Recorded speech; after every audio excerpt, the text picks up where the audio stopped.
ভয়ঙ্কর ডেঞ্জারাস একটা ক্যারেক্টার। পৃথিবীর শুরু থেকে শেষ পর্যন্ত এর চেয়ে বড় ফিতনা আসেনি, আসবেও না। দাজ্জালের ফিতনা। সে তার এক চোখ থাকবে, আরেক চোখ এরকম বন্ধ থাকবে, এখানে লেখা থাকবে কাফারা। কোনোভাবেই তাকে দমানো যাবে না, হত্যা করা যাবে না। আল্লাহ নবী ঈসা আলাইহিস সালাম তাকে হত্যা করবেন। যে ব্যক্তি সূরা কাহাফ তেলাওয়াত করবে, সূরা কাহাফের প্রথম 10 আয়াত বিশেষ করে মুখস্থ রাখবে, আল্লাহ তাআলা উসিমা মিন ফিতনাতিদ দাজ্জাল, দাজ্জালের ফিতনা থেকে তাকে বাঁচাবেন। আমরা দাজ্জালের ফিতনা থেকে বাঁচতে চাই কি চাই না? তোরা অনেকে দেখে থাকবেন যে সূরা কাহাফের মধ্যে একটা শব্দ আছে ওয়ালিয়াতালাত্তাফ। যারা কোরআন পড়েছেন দেখে থাকবেন, না দেখলে আজকে বাসায় যে দেখবেন, একটা শব্দ আছে ওয়ালিয়াতালাত্তাফ। দেখবেন কোরআনের মধ্যে এই শব্দটা বোল্ড করা, মোটা কালি দিয়ে লেখা, bold. This is the middle of the holy Quran. এটা কোরআনের একেবারে মাঝখানে এই শব্দটা। এর আগে যত আয়াত, তারপরে ঠিক তত আয়াত। সুবহানাল্লাহ বিহামদিহি। This is the middle of the holy Quran, এবং এটা সূরা কাহাফের মধ্যে আছে ওয়ালিয়াতালাত্তাফ শব্দটা আপনারা দেখবেন। তখন সাহাবীদের উপর, নন-মুসলিম সাহাবাদের উপর কঠিন অত্যাচার চলতেছিল, ভয়ঙ্কর ধরনের অত্যাচার। তো এই সূরাটা নাযিল করে আল্লাহ তাআলা আমাদেরকে সান্ত্বনা দিলেন এবং বোঝাতে চাইলেন এই অত্যাচার, এই জুলুমের শিকার শুধু তোমরাই হচ্ছ না, এর আগেও হয়েছে অনেকে। 7 জন যুবক ছিল রোমান সাম্রাজ্যে, তারা তাদের ঈমান বাঁচানোর জন্য এরকম কষ্টের শিকার হয়েছিল, এবং তারা যে স্বপ্ন দেখেছিল সেই স্বপ্ন আল্লাহ তাআলা বাস্তবায়ন করেছেন। তো এই ঘটনাগুলো শুনিয়ে বেসিক্যালি মক্কার যে নও-মুসলিম সাহাবারা, তাদেরকে আল্লাহ তাআলা সান্ত্বনা দিচ্ছিলেন যে ফ্রাস্ট্রেটেড হওয়ার কিছু নেই। ওয়ালা তাহিনু ওয়ালা তাহজানু ওয়া আনতুমুল আ'লাউনা ইন কুনতুম মুমিনিন। হতাশ হবে না, চিন্তিত হবে না, বিজয় তোমাদেরই হবে যদি তোমরা মুমিন হও, যদি তোমরা বিশ্বাসী হও, তোমাদের ঈমানের দাবিতে যদি তোমরা সত্যবাদী হও। মক্কার কুরাইশরা কোনোভাবেই যখন রাসূল সাল্লাল্লাহু আলাইহি ওয়াসাল্লামকে দমাতে পারছিল না, তখন তারা প্ল্যান করলো যে আমরা মদিনাতে যেয়ে মদিনার ইহুদিদের কাছ থেকে কিছু জেনে আসি। কারণ মক্কাবাসীদের নবী, রাসূল, ওহী, আখিরাত এগুলোর ব্যাপারে কোনো ধারণা ছিল না। ফলে তারা কুরাইশরা নজর ইবনে হারিস এবং উকবা ইবনে আবি মুঈত এই দুইজনকে পাঠালো, তোমরা মদিনায় যাও, মদিনায় ইহুদিরা থাকে, ইহুদিদের কাছে তাওরাত নাজিল হয়েছিল। They have idea regarding prophets and আখিরাত, আখিরাত কি, নবী কি, এগুলোর আইডিয়া তাদের আছে। তাদের দুইজনকে পাঠালো যে তোমরা যে তাদের জিজ্ঞেস করো যে আমাদের জ্ঞাতি ভাইদের মধ্যে থেকে একজন তো নবী দাবি করে, সে কি আসলে নবী কিনা, আমরা কিভাবে বুঝবো? যেই চিন্তা সেই কাজ, তারা গেল মদিনাতে, মক্কা থেকে মদিনায়, যে খুলে বললো যে আমাদেরই এক ছেলে, আমাদেরই এক লোক বয়স 40 হওয়ার পর থেকে বলে আমি নবী, আমার কাছে ওহী আসে, আল্লাহ আমার কাছে বাণী পাঠায়, আর তিনি আমাকে বাণী বাহক করে পাঠিয়েছেন তোমাদের কাছে। এটা আসলে সত্য কিনা, আমরা একটু কনফিউশনে আছি। তো ইহুদিরা বলল তোমরা যে তাকে 3টি প্রশ্ন করবে, যদি উত্তর দিতে পারে বুঝবে সত্য নবী। 1 নম্বরে জিজ্ঞেস করবে যে মুহাম্মদ বলো তো আসহাবে কাহাফ কারা, আসহাবে কাহাফ সম্পর্কে তোমরা কি জানো? যে সূরাটার নাম সূরাতুল কাহাফ। কাহাফ মানে হচ্ছে কেইভ, গুহা, মানে গুহাবাসী। 7 জন যুবক এই গুহার ভিতরে আশ্রয় নিয়েছিল ঈমান বাঁচানোর জন্য। মুহাম্মদ তুমি যদি সত্য নবী হও বলো এই ঘটনাটা কি। 2 নম্বরে তাকে জিজ্ঞেস করবে জুলকারনাইন বাদশা সম্পর্কে কি জানে, সে কিছু জানে কিনা। 3 নম্বর তাকে জিজ্ঞেস করবে মা হুয়া রূহ, রূহ কি, যে রূহটা দেহে ঢুকলে মানুষ নড়ে চড়ে, প্রাণবন্ত একটা অ্যানিমেশন থাকে, এটা বের হয়ে গেলে সে ডেড বডি, লাশ হয়ে পড়ে থাকে। What is the origin of রূহ, স্পিরিট। এই 3টা প্রশ্নের উত্তর যদি জানে তাহলে আসলেই সে সত্য নয়। তারা এসে জিজ্ঞেস করলো মুহাম্মদ বলো আসহাবে কাহাফ কারা, বলো জুলকারনাইন কে, বলো রূহ কি। এই 3টা প্রশ্নের উত্তর যদি করতে পারো তাহলে বুঝবো তুমি সত্য নবী। রাসূল সাল্লাল্লাহু আলাইহি ওয়াসাল্লাম বললেন ঠিক আছে যাও, আগামীকাল উত্তর বলে দেব। তিনি ইনশাআল্লাহ বলতে ভুলে গেলেন। রাসূল সাল্লাল্লাহু আলাইহি ওয়াসাল্লামের ধারণা ছিল প্রতিদিনই তো জিবরাইল কোরআনের আয়াত নিয়ে আসে, তারই ধারাবাহিকতায় আগামীকাল আসবে, আমি জিজ্ঞেস করে নিব এই 3টা প্রশ্নের উত্তর। তারপরের দিন সবাই এসে হাজির, কিন্তু জিবরাইল আলাইহিস সালাম আসেন। রাসূল সাল্লাল্লাহু আলাইহি ওয়াসাল্লাম একটু বিব্রতকর পরিস্থিতিতে বললেন। তারা বলল তুমি তো আজকে অ্যাপয়েন্টমেন্ট দিয়েছো, ডেট দিয়েছো, বলো উত্তর বলো। রাসূল সাল্লাল্লাহু আলাইহি ওয়াসাল্লাম বলল আজকে না, আগামীকাল বলে দিলাম। রাসূল সাল্লাল্লাহু আলাইহি ওয়াসাল্লাম ইনশাআল্লাহ কথাটা মনে করতে পারতেছেন না। এরপরের দিনও তারা এসে হাজির, কিন্তু রাসূল সাল্লাল্লাহু আলাইহি ওয়াসাল্লাম উত্তর দিতে পারতেছেন না। তারপরের দিন এভাবে পিছাচ্ছেন রাসূল সাল্লাল্লাহু আলাইহি ওয়াসাল্লাম, ডেট দিচ্ছেন এভাবে 1 দিন 2 দিন 3 দিন না, 15 দিন। কয়দিন? এদিকে তো এই প্রশ্নের উত্তর জানার জন্য এখন 1-2 জন আসবে, দলে বলে কাফিররা আসে, কারণ রাসূল সাল্লাল্লাহু আলাইহি ওয়াসাল্লামকে এখানে অপমান করা যাচ্ছে, ছোট করা যাচ্ছে, হেয় করা যাচ্ছে। তারা এসে হাসাহাসি করে, আবু বকর, ওমর রাদিয়াল্লাহু আনহুকে বলে দেখো তোমরা না বলছো সত্য নবী, উনি সত্য নবী হলে তো প্রথম দিন উত্তর দিয়ে দিতে পারতো, পারে না কেন? এটা থেকে বোঝা যাচ্ছে তিনি আসলে মিথ্যাবাদী। 15 দিন রাসূল সাল্লাল্লাহু আলাইহি ওয়াসাল্লামের জন্য এত বিব্রতকর পরিস্থিতি আর ছিল না। 15 দিন পর আল্লাহ তাআলা আয়াত নাযিল করলেন, ওয়ালা তাকুলান্না বিশাইইন ইন্নী ফাইলুন যালিকা গাদা ইল্লা আইয়াশা আল্লাহ। হে নবী, ভবিষ্যতের কোনো কাজে যখন ওয়াদা দিবেন, কমিটমেন্ট করবেন, আপনি আইয়াশা আল্লাহ মানে ইনশাআল্লাহ বলা ছাড়া কখনো দিবেন না। রাসূল সাল্লাল্লাহু আলাইহি ওয়াসাল্লামকে শিক্ষা দেওয়ার মধ্য দিয়ে বেসিক্যালি আল্লাহ তাআলা গোটা মুসলিম উম্মাহকে শিক্ষা দিলেন, আমাদেরকে শিক্ষা দিলেন, যাতে আমরা ভবিষ্যতের কাজের আগে ইনশাআল্লাহ বলি। রাসূল সাল্লাল্লাহু আলাইহি ওয়াসাল্লাম লেসনটা পেলেন, এরপর আল্লাহ তাআলা উত্তর জানিয়ে দিলেন, আম হাসিবতা আন্না আসহাবাল কাহফি ওয়ার রহিমি কানু মিন আয়াতিনা আজাবা। টানা 2 পৃষ্ঠা উত্তর দিলেন আসহাবুল কাহফ কারা। তাওরাত, জাবুর, ইনজিলে কোথাও এত বিস্তারিত উত্তর নাই আসহাবে কাহফের ব্যাপারে। আল্লাহ তাআলা আল কাহাফ, সূরাতুল কাহাফ নামে গুহাবাসীদের নামে একটা সূরা দিলেন, বিস্তারিত 2 পৃষ্ঠায় বর্ণনা করলেন তারা কারা। কুরাইশ তো তাআজ্জুব বনে গেল, ঘটনা কি, মুহাম্মদের উত্তর কিভাবে জানলো? সে তো কারো কাছে পড়ে নাই, লেখে নাই, এই দেশের বাইরেও কোথাও যায় নাই। দ্বিতীয় প্রশ্ন ছিল যুলকারনাইনকে আল্লাহ আয়াত নাযিল করলেন, ওয়ায়াসআলুনাকা আন যিলকারনাইন কুল সাআতলু আলাইকুম মিনহু যিকরা। টানা আল্লাহ তাআলা প্রায় 1.5 পৃষ্ঠা, 1 পৃষ্ঠারও বেশি যুলকারনাইনের ঘটনা শোনালেন। আর রূহের কথা শোনালেন সূরা আল ইসরাতে, ওয়ায়াসআলুনাকা আনির রূহ কুলির রূহু মিন আমরি রাব্বি ওয়া মা উতীতুম মিনাল ইলমি ইল্লা কালিলা। রূহ এটা আল্লাহর স্পেশাল একটা অর্ডার, আল্লাহর আদেশে এটা ঢুকে আল্লাহর আদেশে বের হয়। এটা কেউ ছুঁতে পারে না, ধরতে পারে না, দেখতে পারে না, এটা আল্লাহর পক্ষ থেকে একটা মিরাকেল। 3টা প্রশ্নের উত্তর যখন আল্লাহ তাআলা দিয়ে দিলেন, রাসূল সাল্লাল্লাহু আলাইহি ওয়াসাল্লাম তাদেরকে সাবলীল ভাষায় শুনিয়ে দিলেন, তারা অবাক হয়ে গেল। যে ব্যক্তি সূরা কাহাফের প্রথম 10 আয়াত মুখস্থ করবে, সে দাজ্জালের ফিতনা থেকে মুক্তি পাবে। দাজ্জালের নাম তো আপনারা শুনেছেন, ভয়ঙ্কর ডেঞ্জারাস একটা ক্যারেক্টার। পৃথিবীর শুরু থেকে শেষ পর্যন্ত এর চেয়ে বড় ফিতনা আসেনি, আসবেও না। দাজ্জালের ফিতনা, সে তার এক চোখ থাকবে, আরেক চোখ এরকম বন্ধ থাকবে, এখানে লেখা থাকবে কাফারা। কোনোভাবেই তাকে দমানো যাবে না, হত্যা করা যাবে না। আল্লাহ নবী ঈসা আলাইহিস সালাম তাকে হত্যা করবেন। তো যে ব্যক্তি সূরা কাহাফ তেলাওয়াত করবে, সূরা কাহাফের প্রথম 10 আয়াত বিশেষ করে মুখস্থ রাখবে, আল্লাহ তাআলা উসিমা মিন ফিতনাতিদ দাজ্জাল, দাজ্জালের ফিতনা থেকে তাকে বাঁচাবেন। আমরা দাজ্জালের ফিতনা থেকে বাঁচতে চাই কি চাই না? আমরা যেন সূরা কাহাফের প্রথম 10 আয়াত মুখস্থ করি, সূরা কাহাফ যেন জুমার দিন আমরা তেলাওয়াত করি। So now the question arises, what is the relationship of Suratul Kahf with Dajjal? দাজ্জালের সাথে সূরা কাহাফের রিলেশনটার কারণ কি? মেকানিজম তো এখানে আছে। এত সূরা থাকতে ইসলাম কেন বলেন যে সূরা কাহাফ পড়লে দাজ্জালের ফিতনা থেকে বাঁচবে? কারণটা কি? এর কারণ হচ্ছে দাজ্জাল আমাদেরকে যে সমস্ত জিনিস দিয়ে ফিতনায় ফেলবে, ওই ফিতনাগুলোর সলিউশন আল্লাহ তাআলা সূরা কাহাফের ভিতরে রেখে দিয়েছেন। দাজ্জাল 4টা জিনিস দিয়ে আমাদেরকে ফিতনায় ফেলবে। ট্রায়াল অফ ফেইথ, 1 নম্বর, ঈমানের পরীক্ষা সে আমাদেরকে ফেলবে, আমাদের বিশ্বাস নিয়ে ছিনিমিনি খেলবে সে। এটার সলিউশন আছে সূরা কাহাফ, আমি বলবো আস্তে আস্তে। 2 নম্বরে দাজ্জাল আমাদেরকে ফিতনায় ফেলবে, দ্য ট্রায়াল অফ ওয়েলথ, সম্পদ দিয়ে সে আমাদেরকে ফিতনায় ফেলবে। 3 নম্বর, দ্য ট্রায়াল অফ নলেজ, জ্ঞান দিয়ে সে আমাদেরকে ফিতনায় ফেলবে। 4 নম্বর, দ্য ট্রায়াল অফ পাওয়ার, ক্ষমতা দিয়ে সে আমাদেরকে ফিতনায় ফেলবে। দাজ্জাল 4টা জিনিস দিয়ে আমাদেরকে পরীক্ষায় ফেলবে। কয়টা? 1 হচ্ছে ঈমানি পরীক্ষা, 2 হচ্ছে সম্পদ দিয়ে পরীক্ষা, 3 হচ্ছে জ্ঞান দিয়ে পরীক্ষা, 4 হচ্ছে ক্ষমতা দিয়ে পরীক্ষা। সে ঈমানের পরীক্ষায় আমাদেরকে ফেলবে।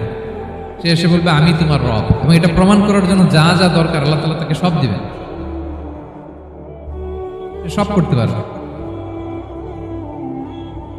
বলবে আমি তোমার রব। যদি বিশ্বাস না হয়, তোমার বাবাকে যদি জীবিত করে বিশ্বাস করবে, অনেকে বলবে হ্যাঁ আমার আব্বাকে জীবিত করে দেখান, তার বাবাকে ঠিকই সে জীবিত করে ফেলবে। আসলে শয়তান তার বাবার সুরাত নিয়ে সামনে দাঁড়াবে, তাই তো এটাই তো আমার বাবা, এটাই তো আমার দাদা। মানুষ ফিতনায় পড়ে যাবে, ঈমানের ফিতনায়। সে ভাববে আসলে এটাই বোধহয় আমার রব, এবং তাকে এত ক্ষমতা দেয়া হবে, তার ডান দিকে থাকবে জান্নাত, বাঁ দিকে জাহান্নাম।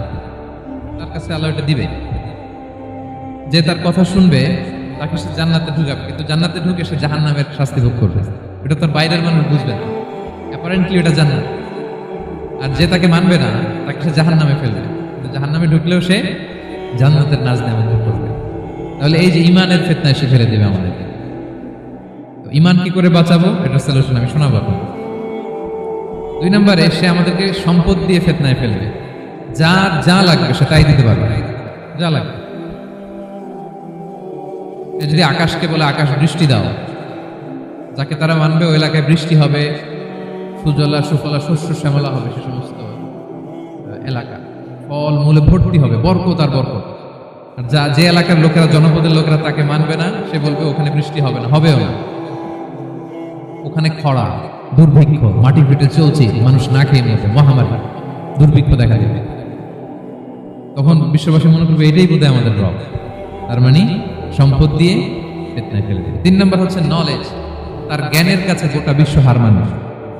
পূর্বের পরের যত জ্ঞান আছে সব আল্লাহ তাকে দেবে। ইলমুল আউয়ালিন ওয়াল আখিরিন।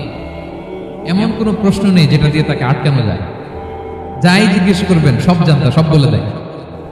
ভবিষ্যৎবাণী বলে দিবে, বলবে আগামীকাল ওইখানে অমুক দেশে বোমা বিস্ফোরণ হবে, ওইখানে ওখানে দুর্ভিক্ষ হবে, ভূমিকম্প হবে, সে যা বলবে তাই হবে। তার জ্ঞানের এই বহর দেখে মানুষ ফিতনায় পড়ে যায়। 4 নম্বর হচ্ছে দ্য ট্রায়াল অফ পাওয়ার, ক্ষমতা। তার ক্ষমতার সামনে সব কিছু একেবারে ছিন্ন বিচ্ছিন্ন হয়ে যাবে, এত ক্ষমতা হবে তার। সে যেমনটি বলবে তেমনটি করতে হবে। বাতাসের চেয়ে দ্রুত বেগে সে এক দেশ থেকে আরেক দেশে চলে যাবে। তো তার এই সমস্ত অলৌকিক ক্ষমতা দেখে মানুষ ফিতনায় পড়ে যাবে। এবং এই ফিতনা, এই পরীক্ষার মুহূর্তগুলোতে মানুষ কিভাবে নিজেকে ধরে রাখবে তার সলিউশন আল্লাহ তাআলা সূরা কাহফে দিয়েছেন। এই 4টা ফিতনা থেকে বাঁচার জন্য আল্লাহ সূরা কাহফে 4টা ঘটনা উল্লেখ করেছেন। কয়টা? 1 নাম্বার হচ্ছে আসহাবে কাহফ, যুবকদের ঘটনা, 7 জন যুবকদের ঘটনা। ঈমান কি করে বাঁচাবেন, সলিউশন হচ্ছে সম্পদের ফিতনা থেকে কিভাবে নিজেকে বাঁচাবেন, এজন্য একজন বাগানওয়ালার ঘটনা আল্লাহ সেখানে। জ্ঞানের ফিতনা থেকে কি করে বাঁচবেন, এজন্য আল্লাহ তাআলা মুসা আলাইহিস সালাম এবং খিজির আলাইহিস সালামের ঘটনা সেখানে উল্লেখ করেছেন। আর ক্ষমতার ফিতনা থেকে কি করে বাঁচবেন এটা বোঝানোর জন্য আল্লাহ তাআলা যুলকারনাইনের ঘটনা উল্লেখ করেছেন। 4টা ফিতনা থেকে বাঁচার জন্য কয়টা ঘটনা? 4টা ঘটনা। আমরা তাহলে একটা একটা করে ঘটনা শুনি, আমরা একটু উদ্ধার করার চেষ্টা করি যে কি কি সলিউশন আল্লাহ তাআলা আমাদের বাতা দিলেন। 1 নম্বরে হচ্ছে আসহাবে কাহফের ঘটনা। এটা 250 খ্রিস্টাব্দের সময়কালে রোমান সাম্রাজ্যের একজন বাদশা ছিল, নাম দাকিয়ানুস। প্রতাপশালী বাদশা, পৌত্তলিক, মূর্তির পূজা করে। ঈসা আলাইহিস সালাম বিদায় নিয়েছেন, 250 বছর হলো। তো সব নবীর ধর্মই কিন্তু ইসলাম, যদিও আমরা নাসারা বলি, ইহুদি বলি, সব নবীদের ধর্মই কি ইসলাম। তিনি ছিলেন পৌত্তলিক, মূর্তির পূজা করত। আর তার এলাকায় কেউ যদি ঈসা আলাইহিস সালামের নাম নিত, আখিরাতে বিশ্বাস করতো, আল্লাহ বিশ্বাস করতো, তাদেরকে তারা পাথর মেরে হত্যা করত। যেন ভয়ে কেউ ঈসাই ধর্মে ঈমান আনতো না, মানে ইসলামে ঈমান আনতো না। এই রাজার ভয়ে সবাই মূর্তির পূজা করত। কিন্তু 7 জন যুবক ছিল, তারা স্রোতে গা ভাসিয়ে দেয়নি। স্রোতের বিপরীতে তারা ঈমান নিয়ে দাঁড়িয়েছে। তারা ঈসা আলাইহিস সালামের রেখে যাওয়া সত্য ধর্মের উপর ঈমান এনেছে, আখিরাতে তারা বিশ্বাস করত। এই 7 জন যুবকের কথা ছড়াতে ছড়াতে রাজা দাকিয়ানুসের কাছে চলে যায়। উনি তো রেগে মেগে আগে ডেকে পাঠালো 7 জন। তাদেরকে জিজ্ঞেস করলো, তোমরা কাকে মানো? বলতেছে এক আল্লাহকে মানি। সাহসী, খুবই সাহসী। বলতেছে তুমি কি জানো তোমরা কার সামনে কথা বলতেছো? আমি তো তোমাদের মৃত্যুদণ্ড দিতে পারি। তারা বলে দেন, কিন্তু আমরা সব বিসর্জন দিলেও ঈমান বিসর্জন দিতে পারবো না। উনি বললেন, তোমরা যুবক মানুষ, রক্ত গরম, আবেগে কথা বলতেছো, 3 দিন সময় দিলাম, যাও। ঈসার নাম ভুলে যাও, আখিরাত ভুলে যাও, আল্লাহর নাম ভুলে যাও। 3 দিন পরে তোমাদেরকে আবার ইন্টারভিউ নেব। ওই দিন যদি একই কথা বলো, পাথর মেরে 7 জনকে দুনিয়া থেকে উড়িয়ে দিবে। তারা চলে গেল। এবার 7 বন্ধু মিলে পরামর্শ করতে লাগলো, কি করতে পারি আমরা, এই গুণে ধরা সমাজকে আমরা কিভাবে বাঁচাবো, এই পৌত্তলিকতার ছোবল থেকে এই ইফসিস নগরীকে বাঁচাবো কি করে। নগরীটার নাম ছিল ইফসিস নগরী। বর্তমানে এটা তুরস্কের ইজমির শহরে অবস্থিত। এখনো জায়গাটা প্রত্নতাত্ত্বিকদের ইয়েতে সংরক্ষিত, এখনো টুরিস্টরা যায়। তারা বলল, আমরা ঈমান বিসর্জন দেব না, যদি আমরা ওদের কথা মেনে নেই, আমরা তো মুশরিক হয়ে গেলাম। চলো আমরা এক কাজ করি, আমরা এলাকা ছেড়ে দিই। এই 7 যুবক আল্লাহর উপর ভরসা করে তারা বাড়ি ঘর, আত্মীয় স্বজন সব ছেড়ে দিয়ে, লোকালয় ছেড়ে দূরে একটা পাহাড়ের ভেতরে আশ্রয় নিল। পাহাড়ের ভেতরে একটা গুহা ছিল। এই গুহাকেই আরবিতে বলে আল কাহাফ। কি বলে? সূরার নাম কি? সূরাতুল কাহাফ। তো তাদের সাথে সাথে একটা কুকুরও যাচ্ছিল। তারা বারবার তাড়িয়ে দেওয়ার চেষ্টা করতেছিল কুকুরটাকে, যাতে না যায়, কিন্তু কুকুর শুধু কান্না করে তাদের সাথে যাওয়ার জন্য ঘেউ ঘেউ করতেছে। এই কুকুরটাকেও সাথে নিল। ভালো মানুষদের সাথে থাকলে কি হয় দেখেন। এই কুকুরের কথা, যেহেতু 7 জন ইমানদারের সাথে একটা কুকুর ছিল, এই কুকুরের কথা আল্লাহ সূরাতুল কাহাফে উল্লেখ করে দিয়েছে। কালবুহুম বাসিতুন যিরাআইহি বিল ওয়াসি। তো তারা ভিতরে গেল, যে প্রচন্ড ক্লান্ত, তারা ঘুমিয়ে পড়ল। কি করলো? এই এক ঘুমে আল্লাহ 309 বছর কাটাই দিলেন। কয়শো 9 বছর? 9 বছর ঘুম, সব ঘুম, প্রচন্ড ঘুম, ঘুম যেন আর কাটে না। 309 বছর পরে এরা জাগে, এখন খুব ক্ষুধা, ঘুমে আর মোর ভাঙতেছে। আর একজন জিজ্ঞেস করতেছে কি লম্বা সময় ঘুম দিলাম বোধহয় আমরা। একজন বলতেছে হ্যাঁ, মনে সারাদিনই ঘুমাইছি আমরা। আরেকজন বলতেছে না না, সারাদিন না, দিনের কিছু অংশ হয়তো ঘুমাইছি। আসলে কয় বছর ঘুমাইছে? 309 বছর। এদিকে সভ্যতার তো চেঞ্জ। এখানে ওই দাকিয়ানুস মরে, এর ছেলে মরে, এর নাতি মরে, পুতি মরে, এখন 6ষ্ঠ নম্বর রাজা আসছে। প্রজন্মের পর প্রজন্ম তো শেষ। 309 বছরে কমপক্ষে 4-5টা জেনারেশন চেঞ্জ হবে। জেনারেশন চেঞ্জ হয়ে, এলাকা চেঞ্জ হয়ে, তারা যে স্বপ্ন দেখেছিল এই ইফসিস নগরীতে কালিমার পতাকা উঠবে, তাদের স্বপ্ন আল্লাহ বাস্তবায়ন করেছেন। 309 বছরের ব্যবধানে এই এলাকার সবাই মুসলিম হয়ে গেছে। আল্লাহ চাইছিলেন ওদেরকে দেখাবে, এটা ওদের স্বপ্নটা যে বাস্তবায়ন হয়েছে এটা দেখাবে। ঘুম থেকে উঠছে, একজনকে তারা বললো যে লুকায় লুকায় চাদর মুড়ি দিয়ে কিছু রুটি নিয়ে আসো বাজার থেকে, যাতে তোমাকে না চিনে। চাদর মুড়ি দিয়ে যাও। কিছু পয়সা ছিল, মুদ্রা দিয়ে দিছে। সে যে যখন দোকানদারের কাছ থেকে রুটি নিয়েছে আর মুদ্রা দিছে, দোকানদার বলে এই মুদ্রা কোথা থেকে আসলো?